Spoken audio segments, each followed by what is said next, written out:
भारतीय भूगोल में परिवहन व्यवस्था यानी ट्रांसपोर्टेशन का अध्ययन आज प्रारंभ हो रहा है। ट्रांसपोर्टेशन के बाद भारत की प्रजातियां और जनजातियां पढ़ लेंगे। उसके बाद भारतीय भूगोल से आपको भी मुक्ति मिलेगी और मुझे भी मुक्ति मिल जाएगी, है ना। तो आइए भारतीय भूगोल अगले 1-2 दिनों में 3 दिनों में एकदम फिनिश करते हैं। भारतीय भूगोल परिवहन व्यवस्था में सड़क परिवहन, रेल परिवहन, जल परिवहन, वायु परिवहन पढ़ेंगे। रेल परिवहन में उसी के अंतर्गत हम मेट्रो ट्रेनों का अध्ययन करते हैं, जो मेट्रो अलग अलग शहरों में चलाई जा रही हैं, भूमिगत रेलवे। जल परिवहन में ही हम भारत के सभी छोटे बड़े बंदरगाहों का अध्ययन करेंगे।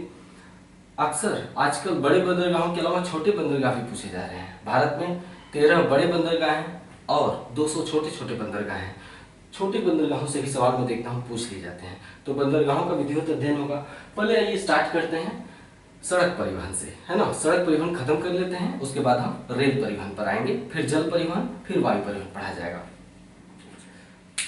हाँ, भारत दुनिया का तीसरा सबसे बड़ा सड़क नेटवर्क है, यानी दुनिया का सबसे बड़ा सड़क नेटवर्क यूएस से, फिर चाइना, फिर भारत। यहाँ पर हमने सभी नेशनल हाईवे नहीं बताए हैं। ऐसे तो मुझे सभी नेशनल हाईवे बताने चाहिए थे कि NH2 कहाँ है, NH3 कहाँ है, NH4 कहाँ है, लेकिन नेशनल हाईवे के नाम इधर भी चेंज हो गए हैं। समस्या ये है कि जिन नेशनल हाईवेज के नाम चेंज हो गए हैं वो पूरी तरह से ऑथेंटिक डाटा कहीं अभी मिला नहीं है, और न ही मार्केट में किताबों में ही है, और न ही कहीं सर्च करने पर मिल रहा है।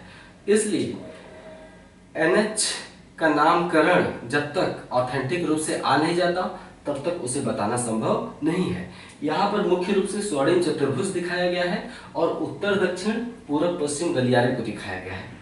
सभी राष्ट्रीय राजमार्गों को हमने मानचित्र में अभी नहीं दिखाया है। जब ऑथेंटिक डेटा आ जाएंगे तो हम दिखा देंगे। तो भारत दुनिया का तीसरा सबसे बड़ा नेटवर्क है। दूसरे शब्दों में भारत दुनिया की तीसरी सबसे बड़ी सड़क प्रणाली है, चाइना के बाद इंडिया। नेक्स्ट, भारत में 4 तरह की सड़कों का विकास किया गया है: राष्ट्रीय राजमार्ग, राज्य राजमार्ग, जिला सड़कें और ग्राम सड़क। आइए सबसे पहले राष्ट्रीय राजमार्ग यानी नेशनल हाईवे को देख लेते हैं। खास फैक्ट जो पूछे जा सकते हैं। राष्ट्रीय राजमार्गों की लंबाई 2015 तक 98,000 किलोमीटर तक पहुंच चुकी है। 2015 तक नया डेटा आया है, 98,000 किलोमीटर सड़कों का निर्माण किया गया है, मोटा मोटा लगभग। राष्ट्रीय राजमार्ग केंद्र सरकार के अधीन होते हैं। इसका मतलब है कि इनका निर्माण और रख रखाव की जिम्मेदारी, जो नेशनल हाईवे होते हैं, केंद्र सरकार की होती है। राष्ट्रीय राजमार्गों का निर्माण CPWD द्वारा किया जाता है, यानी केंद्रीय लोक निर्माण विभाग द्वारा। CPWD का फुल फॉर्म है central public works department. PWD तो जानते ही है ना, PWD बहुत प्रचलित नाम है। तो ये केंद्रीय जब लगा देंगे तो सेंट्रल हो जाएगा। CPWD द्वारा किया जाता है। भारत में PWD यानी लोक निर्माण विभाग की स्थापना 1854 में डलहौजी के काल में की गई थी। लोक निर्माण विभाग की स्थापना डलहौजी के काल में ही की गई थी। हमारे देश में सड़कों की कुल लंबाई का केवल 2% राष्ट्रीय राजमार्ग है, या दूसरे शब्दों में राष्ट्रीय राजमार्गों की लंबाई हमारे देश में सड़कों की कुल लंबाई का केवल 2% है। वो 2% ये नहीं है, बहुत ज्यादा है, हमने सारे दिखाए नहीं है। तो इनकी मात्रा या इनका अनुपात 2% है, लेकिन देश में कुल सड़क यातायात का 40% ये कवर करते हैं। इनकी लंबाई केवल 2% है कुल सड़कों का, लेकिन देश में कुल सड़क यातायात का 40% कवर करते हैं। कारण लंबी दूरी की यात्रा के लिए लोग इन्हीं सड़कों का प्रयोग करते हैं।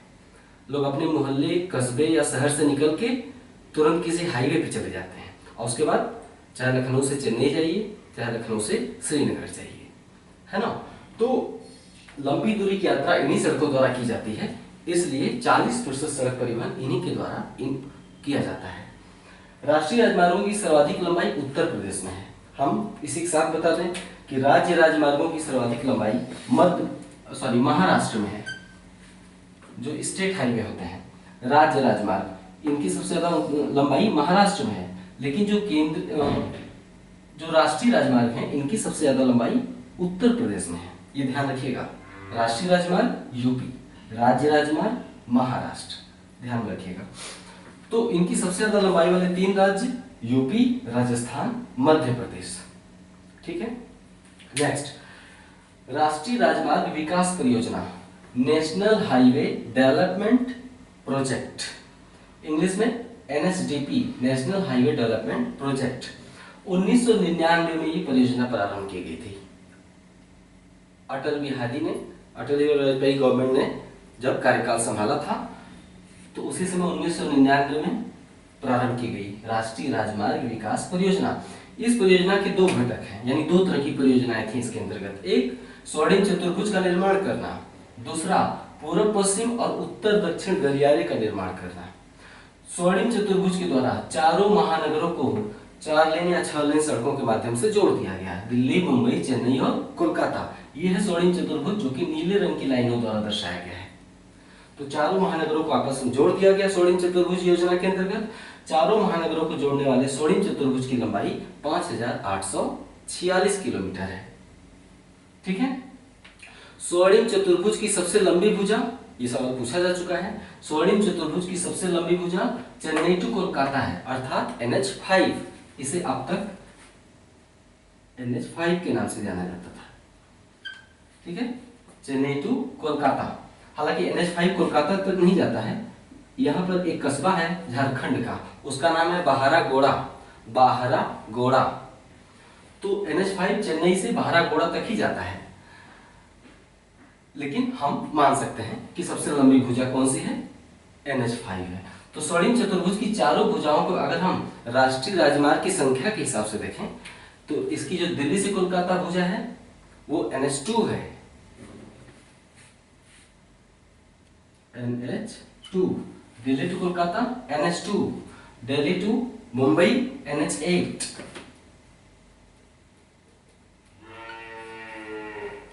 Delhi to Mumbai NH8 and Mumbai to Chennai NH4। ठीक है।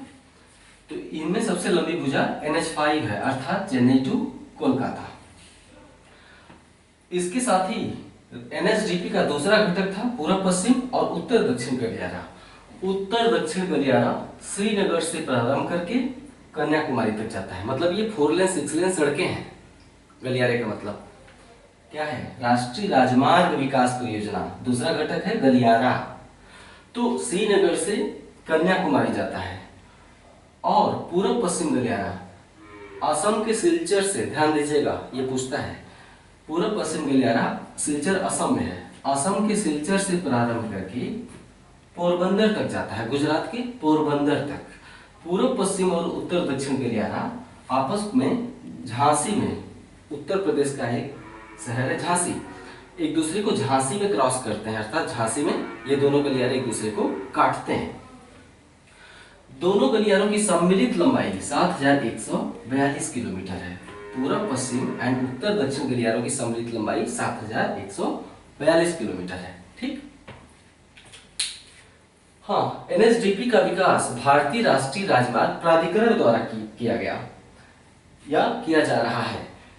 भारतीय राष्ट्रीय राजमार्ग प्राधिकरण है, ध्यान दीजिएगा, इसको द्वारा किया गया। इसकी वित्तीय व्यवस्था कैसे की जाती है, इसके लिए धन की व्यवस्था कहां से की गई?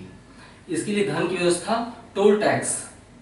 जब भी आप अपनी कार लेके जाएंगे हाईवे पे तो हर 30, 40, 50 किलोमीटर पर एक टोल टैक्स मिलेगा। वहां पे आपको 50 रुपया, 100 रुपया, 80 रुपया, जितनी दूरी हो उस हिसाब से देना पड़ता है। तो इसकी वित्तीय व्यवस्था एक तो टोल टैक्स के माध्यम से की गई, दूसरा ईंधन कर।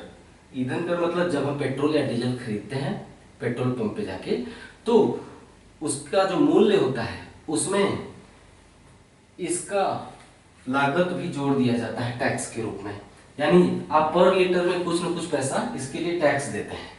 पर लीटर जो आप डीजल या पेट्रोल खरीदते हैं उसे हम कहते हैं ईंधन कर।